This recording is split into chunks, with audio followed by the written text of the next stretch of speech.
is Gabrielle Sullivan, and I'm the Legal Director here at Bradley Allen Love in the Employment Law Investigations team. And I'm delighted to have you all on board this morning. We're going to talk about probation. We're doing a little back to basics series for 2022 because we find we keep getting similar sets of questions and similar sets of topics. So when we threw this topic out there, we seem to be getting a lot of interest. So we're going to keep it simple and we're going to talk through some of the basics. We've got quite a few questions through, so we're going to try and address those. They were all pretty similar, so you're all experiencing the same problems. So hopefully we can tackle a couple of those. But before I do get into the sort of detail, as it were, of the presentation, I do just want to formally welcome you here. I think at the last HR Breakfast Club. So we run this Breakfast Club on the third Friday of the month. The club has been running for over 5 years. Our preference is for face-to-face, and we had flagged at last month's club that we were hoping to come face-to-face today, and that specifically entails you coming into the city, as I said, swatting away balloons or whatnot, and coming and joining us in the boardroom here on level 9 at Canberra House, and enjoying coffee and some pastries, but also the benefit of chatting to each other, a little bit of networking, a little bit of information, and a little bit of just keeping up to date with what's going on. That's the idea of this forum. So we're really hoping, we had hoped it could happen this time. One more. So look, suboptimal delivery mode, but nonetheless delighted to have you here. And we do have a few organisations joining us that are new. And if I've not met you, you haven't had much to do with Bradley Allen Love, you're absolutely welcome. We run these sessions, as I said, for information and networking purposes, and you should really feel free to take the opportunity to get some free legal advice and ask us some questions as you go along. We do try and honour the Chatham House rules, as it were, in these forums. And so any question you do ask, we keep it confidential, as it were, at least as the details that would identify you, your organisation, or the particular problem. But other than that, then we're free to discuss it. The idea is to learn and to kind of be helpful. So that's the background from. So if you haven't been to the club, welcome to the club. Delighted to have you here. Right, let's shift into the presentation. And as I said, we're talking about employees and probation. I'm going to, excuse me, whiz you through it. I've got a little bit of control of this presentation. Rachel's has got the host control at the other end, so I'm feeling slightly powerless, but I'll just have to deal with that. I have all the power. Rachel's got all the power. As she said, I'm perfectly happy for people to jump in and chat. If this were face-to-face, that's absolutely what would be happening, right? So I appreciate it's a little bit more intimidating, but jump in if you've got a question or a concern, or I haven't explained something properly. And we will finish about 10 to 9. We've all got, it's been a busy short week, hasn't it? We've all got things to do, so I will finish on time, if not a little bit before. So, righto, let's get into it. Let's talk about probation. Let's see if I'll just make sure my slides actually work. Excellent. We're all seeing the right slide, Rachel? Good. All good. All right. Yep. Okay, so here's what we're going to talk about, and I'm sticking to the brief, as it were. Because the questions that we're going to address today, the questions keep coming up in our practice. What are probation periods, and are they actually necessary? That's the first question. Second, can I extend them, and how? What's the utility? And the real issue that obviously comes up is if I need to dismiss the employee, what's the utility of a probation period? So what's the difference between dismissing before, during, or after the probationary period? So that's really the nub of it, as far as I can see. And we've got a nice little case study to walk you through on that.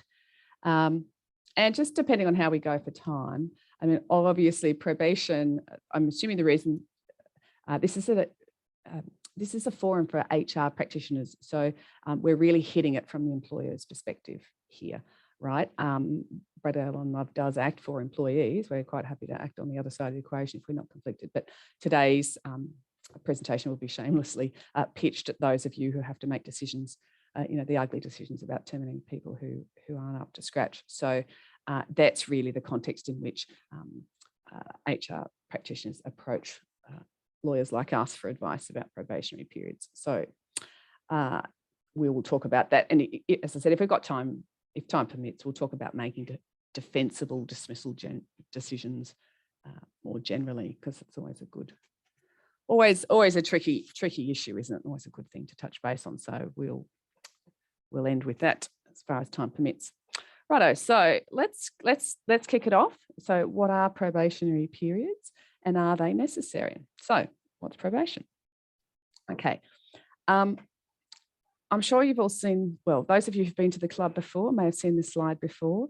I love this slide because it's employment law, all your questions answered in one slide. So if you have other things to do, you get a bit bored, or you get sick of hearing, all of which I can understand, take this slide away with you, because this sets out the legal framework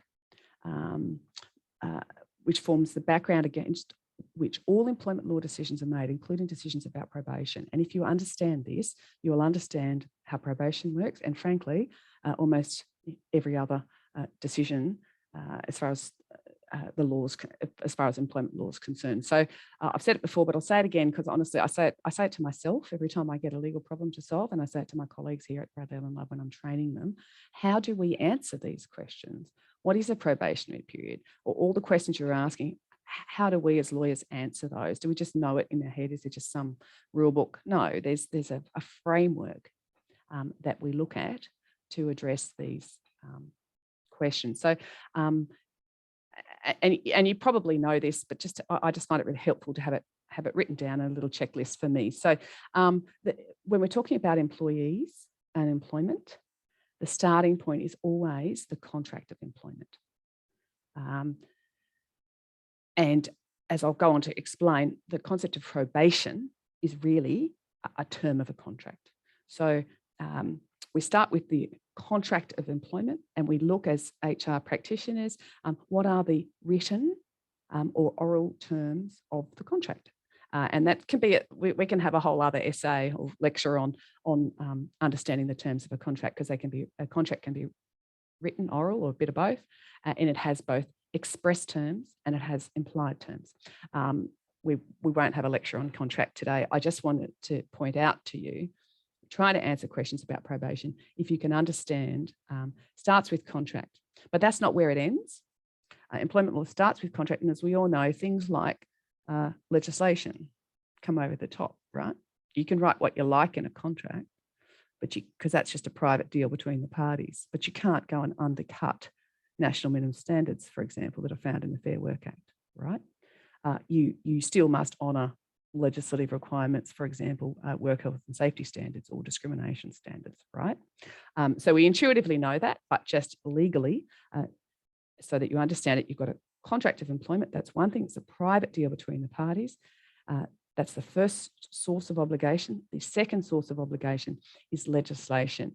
And obviously the key statutes are nationally, the Fair Work Act, WHS Acts, you've got your Public Service Acts, we've got some state acts on workplace privacy and things like that. But the key legislation, and probably discrimination law, I should throw that in as well. So discrimination is prohibited both federally and at a territory and state level. So we've got dual legislation there. But really the whole probationer conundrum requires you to understand the intersection between the contract of employment and the legislation, and specifically the unfair dismissal provisions that are set out in the Fair Work Act and the general protections and discrimination provisions.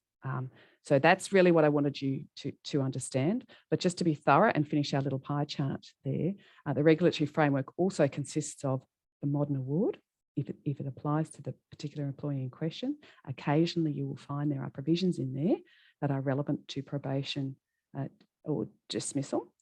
And obviously you can't undercut an award. So that's a third source of obligation that you need to look at. Some of you will have an enterprise agreement operating for your staff. That enterprise agreement effectively will displace the award for the duration of the enterprise agreement. So you don't need to look at the award anymore. You look at the enterprise agreement and see if you've got any provisions there about termination, probation, etc. Right? So that's 4. And lastly, this is Canberra, and we're a town big on bureaucracy. That tends to flow into the private sector. I think we've got largely private sector people dialing in today, but we do seem to have organisations with a lot of HR policies. And again, I could give you a whole other lecture on my less is more approach to HR policies, but to the extent your organisation has them and they contain provisions about dismissals, probation, termination, etc., then they're not contractual, or they shouldn't be. They've been drafted properly.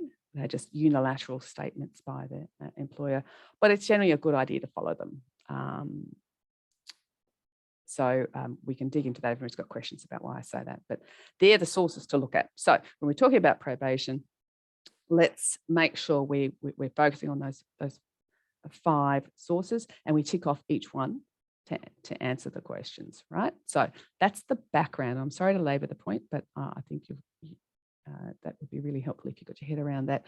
So against that background, let's talk about what is probation? Well, as we intuit, it's actually an express contractual term. So it's a term in the contract that we often refer to as the trial period, right? Or the probation period. That's at the start of some sort of full-time or part-time employment, right? It's not relevant to casuals, but it's a term of the contract. And obviously its purpose, I'm sorry, I'm not sure if we've got some questions there, Rachel. Rachel's going to deal with questions if there is any. Yeah, no questions at the moment. Right. Okay, Yeah, all good. Sorry, folks, I got a bit distracted. But so what is probation? It's a term in the contract, which means it's agreed. It's an agreed term. It's a trial period, and the purpose of it, as we both well know, is it's for the parties to assess the suitability of a new employee to perform the role, right? Gives us a look and see opportunity. The probation period is usually kind of 3 to 6 months, but strictly speaking, it's simply a question of contractual agreement between the parties, and there's no reason as a matter of contract, why it couldn't be longer. I want to dig into why, the pros and cons of making it longer in a little bit, but just conceptually, probation is a term in the contract. Okay, so that's the starting point. But what's its legal effect, right? It's probably worth noting that the word probation has no mention in legislation like the Fair Work Act or Work Health and Safety Act or Discrimination Act, right? It's not a thing. It's not a term under statute. As I said, it's a contractual agreement, right? And so its actual legal effect depends upon what you actually said in the contract, right? So it'll depend upon the specific drafting. However, what we generally see is one of 2 types of probationary period. And the first and less common is that the probationary period acts as a fixed term contract, outer limit fixed term contract, and the employment will expire at the end of the probationary period. It finishes. And only if you're satisfactory, the employment does not automatically continue. A new offer has to be issued for the employment to continue. So that's option 1. Option 2 is a continual engagement. So you've actually got continual employment from the start, but it can be terminated at the end of the probation period if your performance is unsatisfactory. That's the more common provision that we generally see. You've got a job right from the start, but we're watching you for 6 months, and everybody kind of, so the employees kind of waiting for that 6-month period because then they know they've got a job forever, right? So the more common is we don't have 2 contracts, we just have the one, and we make some sort assessment at the end of the probationary period and decide if they're up to scratch, and they just carry on. But it is possible to actually have the discipline of no, your contract, just without anybody doing anything, you've only got a job for the probationary period, and we actively need to do something to give you ongoing employment. So that's worth thinking about, whether it wouldn't be helpful for your organisation to have the discipline of the first rather than the second. But I guess the point is, at the moment, what's the effect of the probation? Well, that's up to you, because you're the one drafting the contract, and it's up to you what you can get the incoming employee to agree to. And we probably have all had experience with employees saying, oh, I'm not going to agree to a probation period. I'm your best buddy, or I used to work here, or and you just negotiate that, right? But ultimately, the legal effect depends upon the terms that you've agreed upon. If you're using the continual engagement idea, the concept of a probation period is actually a form of notice, express notice of termination, that during the trial or probation period, either party can terminate the contract for any or no reason and without notice. That's actually what it means. So if I'm the new employee, I'm on probation, I don't like this job, I'm quitting, I can do it without notice as a matter of contract and without any reason. I just don't like it, right? That's from the employee's point of view. And similarly, from the employer's point of view, during the probationary period, contractually, you can terminate without notice and without any or no reason. But there's a catch, of course. It's not quite that simple, is it, folks? That's as a matter of contract. Remember, I said there's the 5 sources of obligations, and it doesn't stop with contract. It starts with contract. Because as a matter of contract, they can be dismissed without any reason at all and with no notice. But we all know, actually, hang on, Gabrielle, what about unfair dismissal? What about giving notice under Section 117 of the Fair Work Act, etc.? Okay, so they are statutory incursions on your right to simply contract what you like in terms of probation, right? And so you need to comply with those, and I'm going to unpack that as well. But in principle, the whole idea of a probation is, easy come, easy go, right? As we all know. And just a small point there in terms of the legal effect of probation. I think most people get it, but occasionally I get a question about, well, hang on, if you're on probation, do you accrue leave and stuff like everybody else? Yes, you do. You accrue annual leave, annual leave and personal leave, etc. From day one, right? So most people understand that. Right, so that's the legal effect of probation. Does that kind of make sense? Any questions there about that? I'm going to take kind of no news is good news. Got that? Because once we've worked out what it is, then we start asking these kinds of questions. Do I need to include a probation period in the employment contract? Sounds like a good idea, doesn't it? Right? Why wouldn't I? Why would I? Actually, the answer is maybe. Typical unhelpful lawyer comment, but let me tell you why. Obviously, if you put something in a contract about a probationary period, regardless of the law, it's going to have some practical utility, isn't it? It's going to remind anybody who reads that document that, hey, folks, we've got a probation period going and you're being assessed as your suitability. So it's in my view, it might be useful just for reminding employees that they're on trial, that sending a signal to both parties that the employment is in trial mode. Okay, so there may be some practical utility to including it. However, when it comes to the actual legal utility of it, it really depends. And it's because of these statutory incursions on the probationary period that make a lot of it a little bit pointless. So in a lot of our template employment contracts, we don't have a probationary period in there. And let me explain why. So you can have a probationary period. In the contract, it says the employment can be terminated for any or no reason, and can be terminated on no notice, because you're allowed to do that legally as a matter of contract, right? And so then you go to effect it, go, right, you're out the door, you're hopeless, get. The problem is you've complied with your contract, right? But the national minimum standards say every employee covered by those national minimum standards, which is all of you people, all your employees, has to be given a minimum notice period of 1 week. It's what Section 117 of the Fair Work Act says. And we don't care what your contract says about probationary period giving no notice. You've got to give them 1 week, right? So that's a statutory minimum. You don't have to write it in your contract. You just need to be aware of it, right? So that's why it can actually be a bit dangerous to put a probationary period in the contract that says no notice. You'd want to at least say 1 week notice, wouldn't you? Because at least to remind you of your statutory obligation. So Gabrielle, would you have a question in the chat box? Thank you, Fiona. So if you did the fixed term probation contract and then the permanent contract after that, it would be continuous employment, wouldn't it? So she's going back to this is here.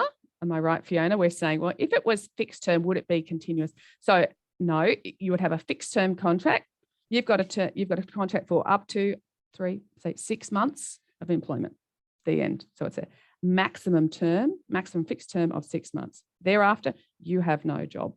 But if you're satisfactory, we'll offer you a new contract. So I do have employees who come in, they'll bring me the 3-month probationary contract, and then they bring me the one that started the day after, that was the full contract. So that's as I said, that is rare or rarer. Okay. So it wouldn't be continuous as such, right? It's fixed term and it's replaced thereafter by a continuous contract. If that makes sense, Fiona, I will assume silence as a yes. Right. I tend to go with the other, but it does mean if you go with the other, right, a continual engagement, you just have to be on the ball and make sure that because they've got ongoing employment from day one, you better have that your probationary period marked in your HR system to know, getting to end of probationary period, we better have done something by now. But if they sort of finish one and then start the day after, is that sufficient break of employment for it? No, it won't break. Sorry, your question was, does it break their continuity of service? No. Yeah, that's no. Sorry, I'm sorry. Thanks, Fiona. So no. Well, sorry. Yes, no, that's all right. I should have worked that out. No. It will be continuous employment for the purpose of accruing entitlements, etc. Okay, right. So getting back to, do we actually need to include a probation period in the contract? I said, well, there's some practical utility in it, right? Just reminds everybody. Legally, you have to be a bit careful because regardless of what your probationary period says, you have to give at least 1 week's notice, right?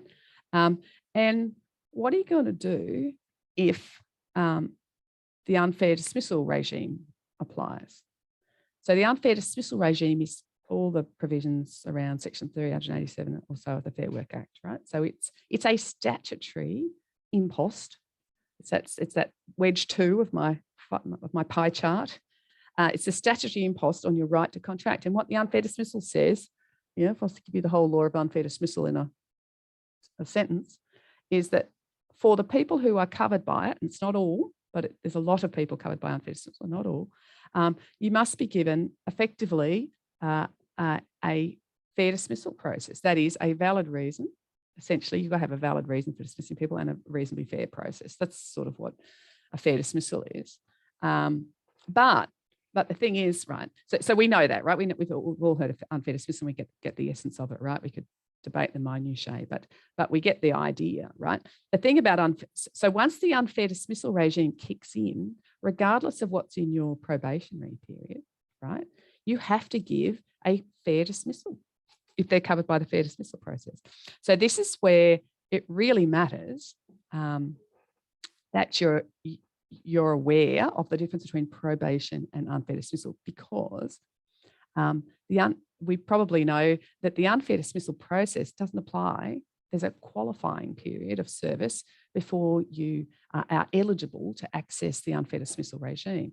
And unless you're a small business, that's 6 months, right? So even the unfair dismissal regime acknowledges that employers need a bit of chance to test the suitability of their staff, right? So the unfair dismissal process that requires a valid reason and a fair process doesn't apply as a matter of statute until the employee has served 6 months of continuous service, right? If you're a small business employer, it's 12 months service. So you've got even longer period if you're a small business employer to assess suitability, right?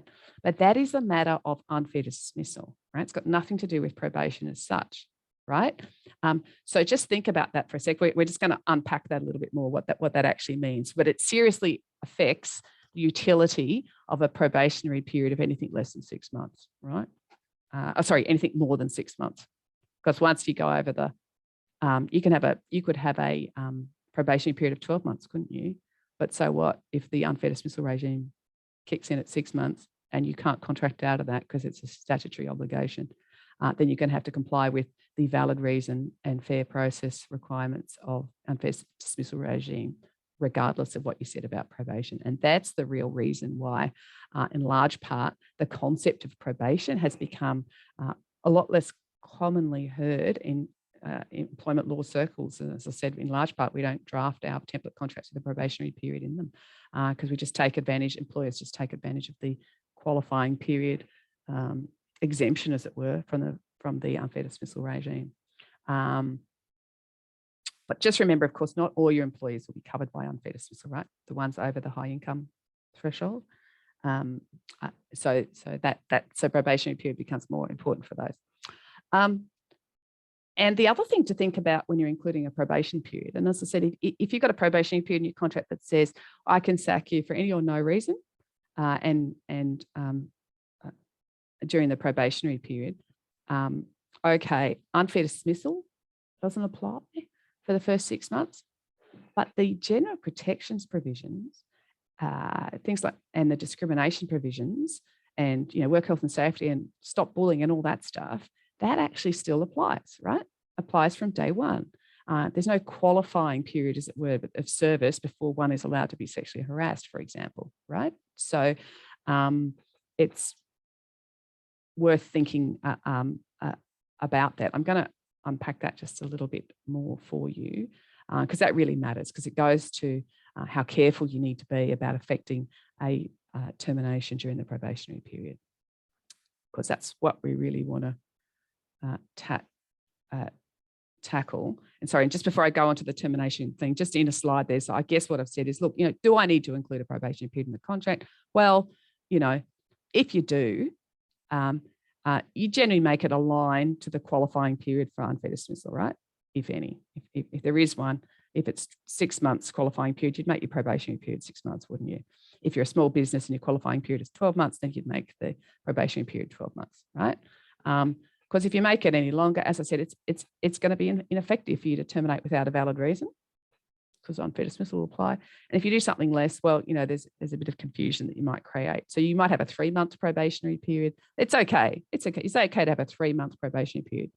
So they're past probation, as it were, and they're an ongoing employee, but you're exempt from the unfair dismissal regime until 6 months, right? So you can still sack them pretty easily, even though they're past their probationary period. So generally the advice would be, you make the make the probationary period, if you're going to have one, align with whatever the qualifying period is for unfair dismissal. And if there is none, because unfair dismissal doesn't apply, then that would be a good reason to include a probation period. Right. I'm going to move. There's no questions, Rachel, right? For a sec, I'm free to. Yeah, all good. Looking at time, we're at 8:30. Okay. So what I just wanted to unpack that a little bit and address, as I said at the start there, well, look, dismissing an employee before or after probation, like what's the difference? Okay.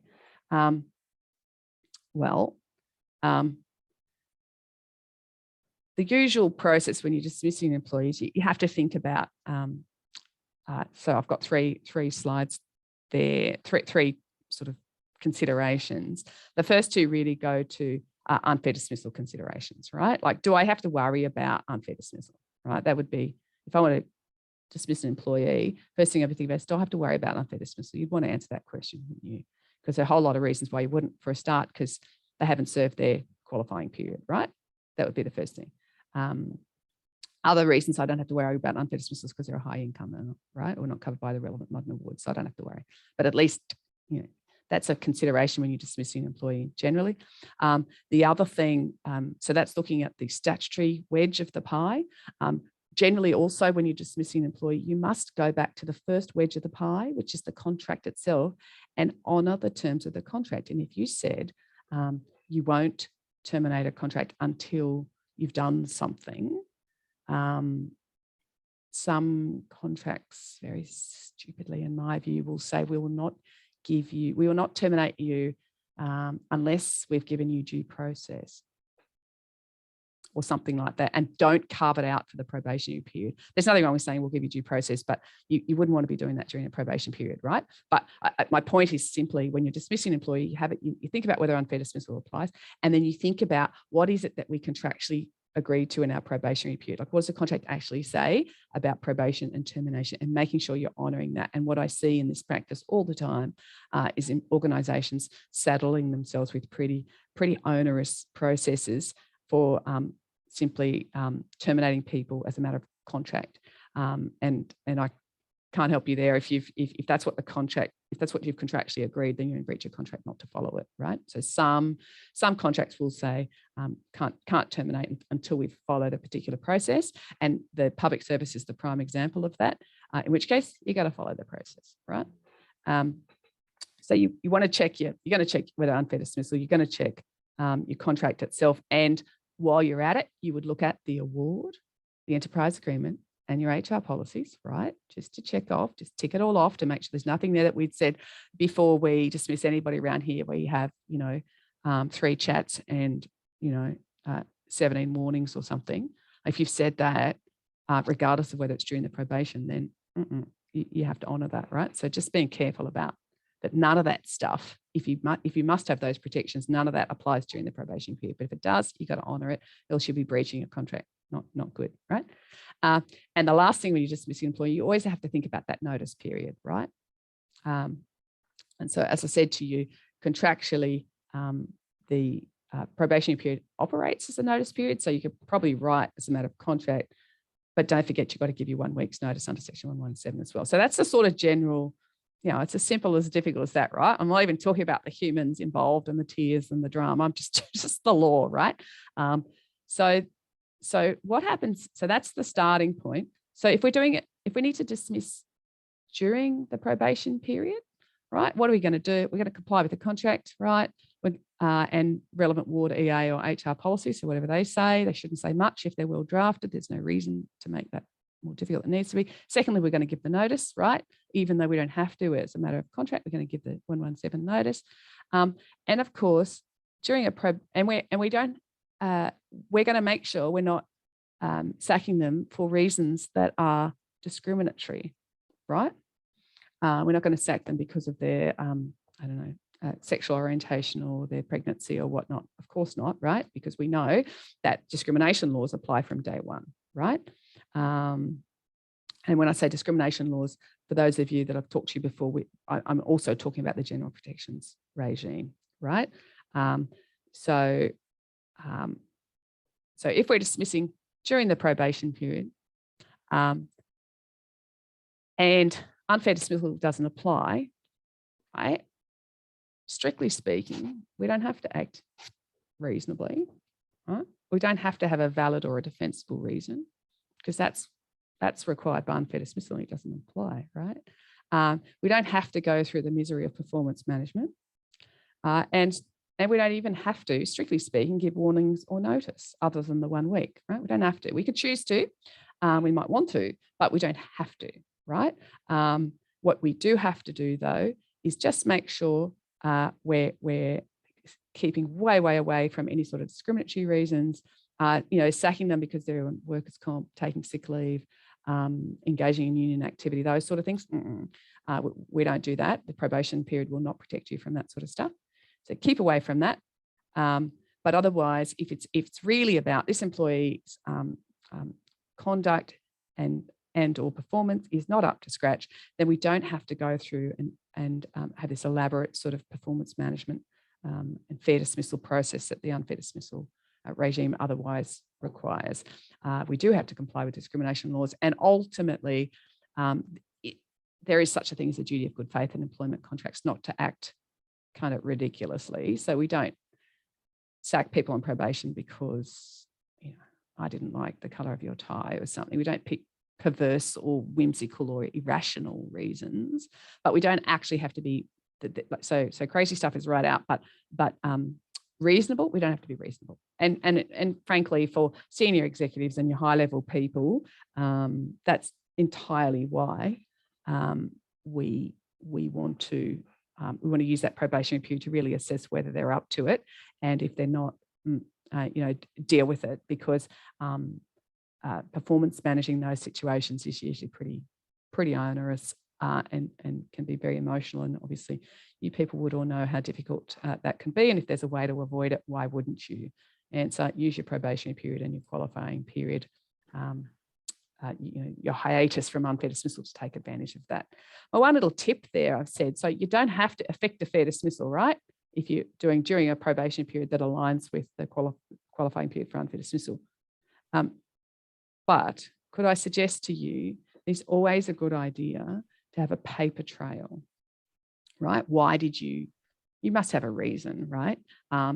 Even though you don't have to have this massive sort of performance management process, you still do have to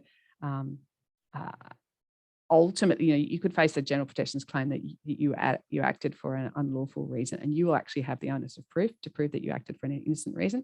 So we don't need an elaborate paper trail, but some sort of paper trail to ultimately disprove any later claim that the dismissal was for one of these unlawful or perverse sort of reasons. So have a little basic trail, a couple of complaints about something, and some sort of evidence that they weren't up to scratch should be enough, right?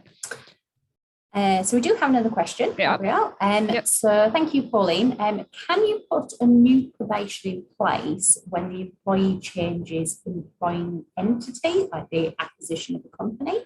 Yeah, usually not, Pauline. Usually not. You're going to, you're talking about continuity of service there, really, I think. So with, employees worked with entity X for, 6 months, and then, or let's say a year, 6 years, say, and then there's an incoming entity. The question is, does the time restart for probation, as it were, with the new entity? Is that right, Pauline? I think that's what you're asking. And if you are, the answer is no, right? So the continuity of service will continue. It is open, though, if you want to be a bit tricky about it. If you want to, you can restart the clock on unfair dismissal, though. So you asked me, just changing the employer entity, can you restart probationary period? No, but you can restart the qualifying period for unfair dismissal as long as you write and tell them that. Those kind of transmission of business questions, they're actually a little bit curly. So I'll tell you that off the top of my head, but they're good questions to ask, but essentially it does depend a little bit on how the transmission is affected and whether it's arm's length and, et cetera, et cetera. But I'm guessing the scenario will be, as I said, in which case you can't extend probation. You could exempt yourself from qualifying period for unfair dismissal if you tell them. So that, but employers usually don't do that. They just don't know that option's there. So we were just looking at the time. We're going to wrap up shortly. So we're talking about, so if we dismiss during the probation period, right? That's the starting point. I do have another question, Gabrielle. Yeah. Can we restart the probation period if someone is promoted or transferred to a new position? Good question. So my view on that would be, you actually, let's just skip that. I'll come back to, because we want to talk about. My view would be, can you extend a probationary period? So it would depend if there's a new contract for the new position. Yes, because extending the probationary period is all about, it's a contractual agreement, right? As I said at the start, well, what do we agree on, right? So we've got a new position and, you've been here for 10 years, but you're now promoted to X and we're going to have a probationary period in that role. Okay, but it has to be, so can you? Yes, but the real thing about extending the probation period, if I just to jump and answer this question. It's always about contractual agreement, right? Remember I said, looking at our wedge, it's about agreement. Now, agreement means it's a two-party thing. They've got to agree. You offer, they agree. It's not, you can't unilaterally do it, right?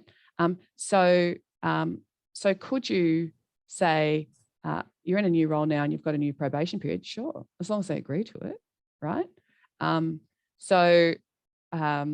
If they don't agree, then perhaps we're not inclined to offer the position, yes? Right? So there's ways you can make that happen, but that's probably the takeaway on probation period. Yes, you can extend it. Sometimes the original contract might even anticipate that. The terms might even say this can be, the parties might even say, or it's subject to a probation period of 6 months. This may be extended if, in the discretion of the employer, if that's appropriate, when they're sick or managers are away or whatnot. So we need to do it. So you can either contemplate that right from the outset and put that in your probationary period, or if you haven't, and you've said it's only a 3-month or a 6-month probationary period, and turns out they were sick the whole time, so you can't really extend. So you want to extend it because you haven't had a fair chance to assess them. All right, you can do it, right? Well, you can attempt to do it. If they don't agree, right? So it's a matter of contract to agree. If they don't agree, well, then you say, okay, well, sorry, we're terminating you now. So you've got persuasion to make them agree. But here's the thing, though, whatever you agree, it will still only be that the probation period has effect in accordance with whatever the terms, and you will not be able to oust unfair dismissal, right? So the statutory provisions regarding unfair dismissal are that it kicks in after 6 months, regardless of whether you extend the probationary period. So you can extend all you like with agreement, right? Or because they were sick, or because you've got new entities or whatever. But that's not going to push out the time limit for the unfair dismissal regime, right? So there's a limit to the utility in doing that. And so the common scenario we always see is they're sick, right? So they come in for a couple of months and then they're sick, and then they get the new manager, and we get to 6-month period and we haven't actually quite worked out whether they're good or not. So we go, okay, we'll give you another few months to assess, right? That sounds fair and reasonable, doesn't it? And so if you wanted that scenario, you'd have to say to them, do you agree to that? And they say, yeah, okay. So that's parties agreeing to vary the contract. If they say, I don't agree, say, all right, well, then you're sacked, right? So because we're doing it inside the existing period and there's no unfair dismissal, so we can do that. But if we extended that 9 months, we're really moving into danger zone, aren't we? Because regardless of the fact that contractually we've extended it, the unfair dismissal regime now applies. So what was the point in that? Once that's a hard and fast, that 6-month qualifying period for unfair dismissal, or 12 months in the case of a small business, doesn't get extended automatically just because you extended the probation period, right? That is a contractual agreement. The statutory agreement is fixed. So if you do cut the employee a bit of slack and extend the probationary period, think really carefully about that, because if they're not suitable, you're going to have to follow the unfair dismissal regime to sack them, right? If they're covered by the unfair dismissal regime. If they're not covered because they're a high income earner or whatever reason, then it has a lot more utility. And sorry. Yeah. Questions are coming in thick and fast. Yeah. So just another one from Fiona. But does a continuous service still apply in terms of the qualifying period? So they answered that, yeah. Oh, sorry. Yeah, sorry, Fiona. All good. Thank you. She's answered that. All right, good. Yeah, all good. Right. So I guess, look, we're going to run out of time. So I kind of skipped over a couple of those slides, just going back to the dismissal, the difference between kind of dismissing before and after the probation period, right? The real issue really is not so much before and after the probationary period, but before and after any qualifying period for unfair dismissal, right? Because the laws are pretty much the same. The difference is if unfair dismissal applies, then you're going to have a valid or defensible reason related to their capacity or conduct, and you're going to have to adopt a fair dismissal process, right? warnings, performance management, etc. Right? So as I said, that's a pain. So you'd want a flag that is about to kick in. So I guess the probation period has a lot more utility when the unfair dismissal doesn't apply. I might just show you, we've still got just a couple of minutes to go. I just want to, sorry, I don't want to confuse you too much. I just want to, I skipped over those slides a bit. I was wondering if there's anything yeah, really the before and after, it's the same. The difference is the unfair dismissal stuff really makes the difference. Yeah, if it doesn't apply, well, just comply with the contract and award HR policy, etc. And you don't particularly need to have a valid or defensible process reason during the probation period. So it's a lot more useful for high income earners. Okay, I wanted to just sort of touch briefly. I thought I'd just take a different approach and just show you a little case study of where an employer got a bit burnt on sacking somebody during probation because they forgot about the bit.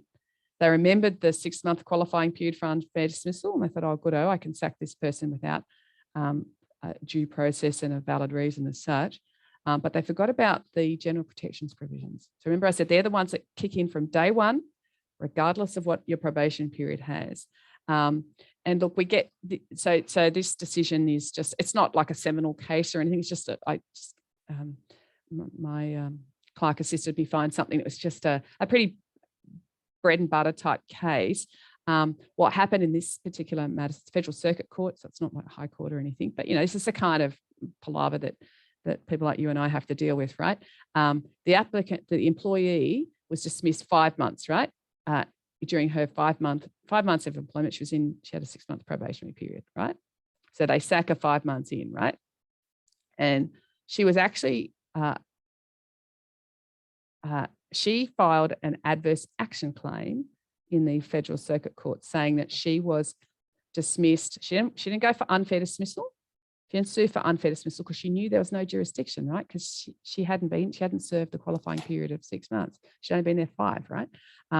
But she said, but hang on a sec, the reason I was sacked is because I was exercising my workplace right to complain about my employment, and also because I think she supported somebody went on workers' comp and she gave a supporting statement. And she said that was part of the reason that I was sacked. And because I made other complaints, she's a bit of a complainer, this person. So you sacked me for a general protections in breach of my right to general protection. So that anti-victimization stuff, you can't sack people because, because their sexuality, age, because they have union activity. One of the other reasons, the other general protections, real bugbear, I guess, of a lot of HR managers, you can't sack somebody simply for making a complaint about their employment, right? Somebody comes in and says, hey, I think you've made a mistake. You're not paying me correctly, right? You should be paying me in accordance with the award. And I go, well, you're sacked, right? That would be an unlawful termination. It's also an unfair dismissal. Unfair dismissal wouldn't apply because you're during that probationary period of 5 months. But it is an unlawful termination, and the party's entitled to get a remedy there, right? So that's an easy one. The example I just gave you is an easy one where the complaint is, I'm complaining that you haven't paid me the right wage, and the employer responds by sacking. Where it gets a lot more murky, and this is why I picked this case study, is because a lot of the complaints aren't that you're underpaying me. The complaints are, I'm being bullied, I'm being asked to work too much, I'm being asked to send emails out of hours, those kind of more nebulous expressions of workplace discontent. And what actually happened in duty-free stores, they sacked her and they just wrote it. They didn't go through the unfair dismissal process. They didn't have performance management warnings and all that stuff. They didn't worry about too much of a paper trail. They just sent a letter that says, oh, you don't fit within the team and you didn't respect management. Because when she exercised her complaint, she was pretty vociferous about it, right? So a little bit firm about the tone that she adopted in telling them how quite exactly her views about how they were running the show. So in that particular case, the employer lost that. So they actually, the Federal Circuit Court was willing to say, yeah, look, they actually did sack her because she exercised her workplace right to complain. So there was some, so that's the bad news, right? The good news is that part of the reason the employer lost, is because they didn't prepare their case properly. They forgot to call evidence from the decision maker. They put the poor old HR manager in the box, of course. I don't know if you've had that experience, but the HR manager was wheeled out to give evidence, but they forgot to call the business owner who'd made the decision as to why he terminated her. He actually had an innocent reason, which was the whining pain, right? And she was making all these silly, unworkable complaints in a really strident and aggressive sort of way. But they didn't call enough evidence, number one. But secondly, so bad news is where you're sacking them because they complain a lot. Just be really careful. You might end up with sort of a decision like this. The good news is, though, don't worry too much. They don't get very much money, right? Because the people where the employment is kind of obviously untenable because this person is kind of really complaining about everything. They could take a small point about, well, you sacked me because I complained. If it's really, but that's because you're complaining about everything, you're just not a good fit. You might win the battle but lose the war. So you win the case, but you don't get very much pay. So in her case, the judge found, look, she wouldn't have lasted much more than 6 months anyway. Oh, sorry, 7 months, I think. So she got 2 months pay, right? So, and can I say that case is also, could have gone the other way, could have easily gone. And in fact, there's a High Court decision that goes the other way on interpreting when people make complaints aggressively or vociferously or rudely. It won't be that they're sacked for making a complaint. They're sacked for the way they went about it, and that's lawful, and therefore that can be done without worrying about the general protections. You don't have to worry about unfair dismissal. You're during your contractual probation period, so that's it.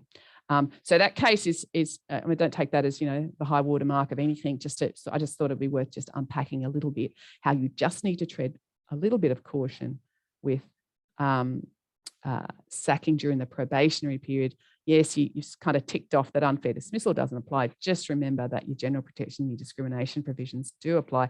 So make sure you've got a paper trail that shows, look, honestly, it had nothing to do with those matters. It is, honestly, if you look for things related to their performance or their conduct, focus on those, some sort of evidence that they're not up to scratch, and then you should be fine.